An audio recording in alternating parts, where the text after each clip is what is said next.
Bonjour et bienvenue, aujourd'hui on part à la recherche d'un oiseau qui vit dans un milieu assez exceptionnel. Allez, c'est parti.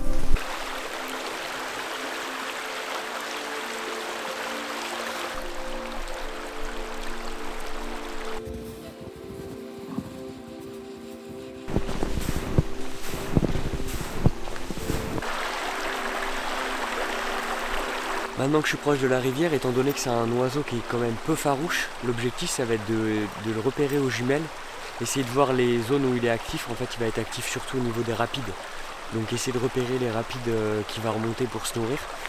Et puis ensuite on va essayer de se rapprocher petit à petit.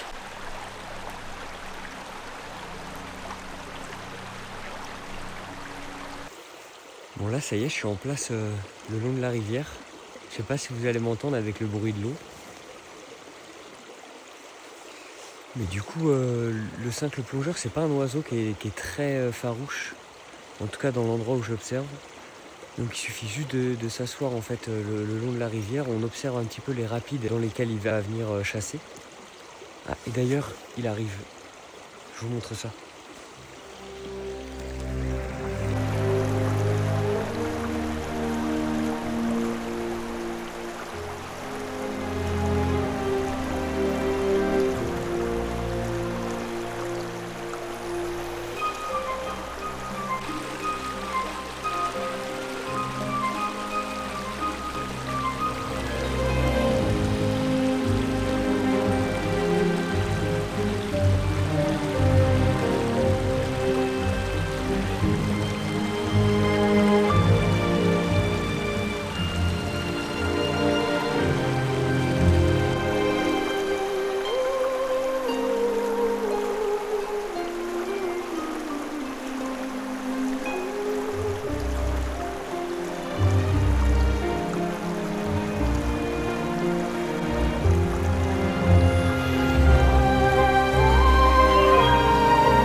Le cincle plongeur, ça va être un bon indicateur également de l'état de santé de nos rivières, parce qu'il va être que dans des rivières très propres.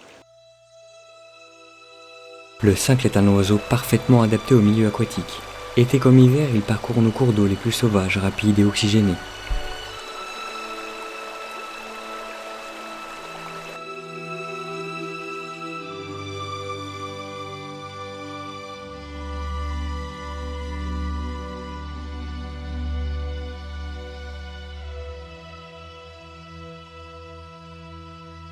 Pour se nourrir, il utilise une technique de pêche unique. Il plonge la tête la première dans l'eau à la recherche d'invertébrés, d'insectes ou de petits poissons.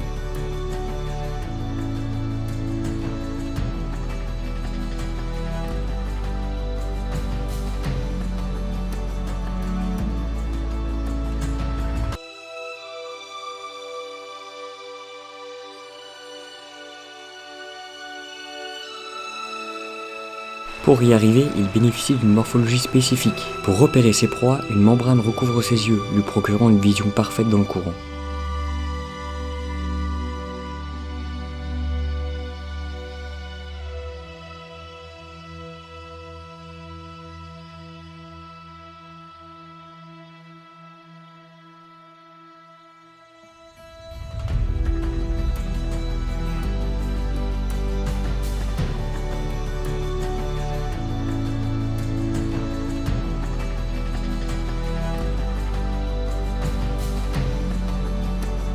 Et pour pouvoir rester dans l'eau toute la journée, des glandes situées à l'arrière de son corps sécrètent une lotion qui graisse et rend son plumage totalement imperméable.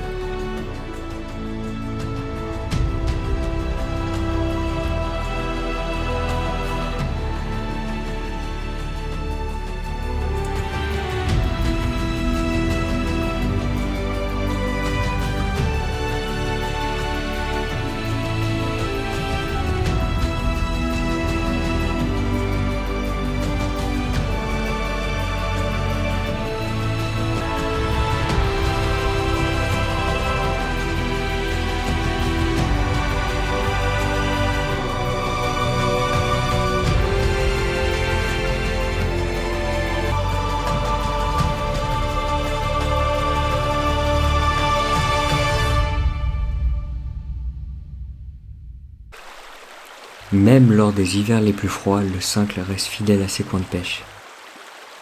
Et dans le cas où la surface de l'eau se mettait à geler, il peut effectuer de petits déplacements vers l'aval afin de trouver des zones d'eau libre.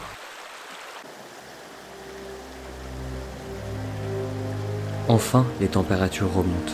La fin de l'hiver est proche. Doucement, la neige disparaît et laisse place à la mousse et aux galets qui recouvrent le lit de la rivière.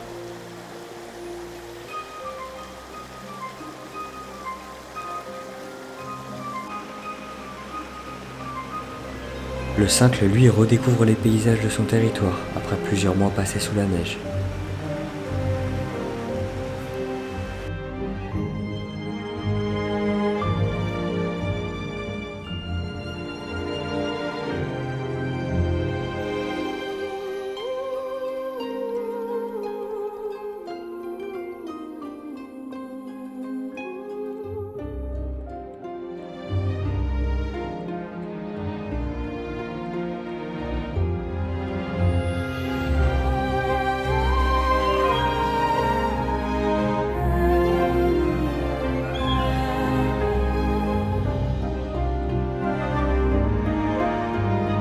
La saison de reproduction approche à grands pas.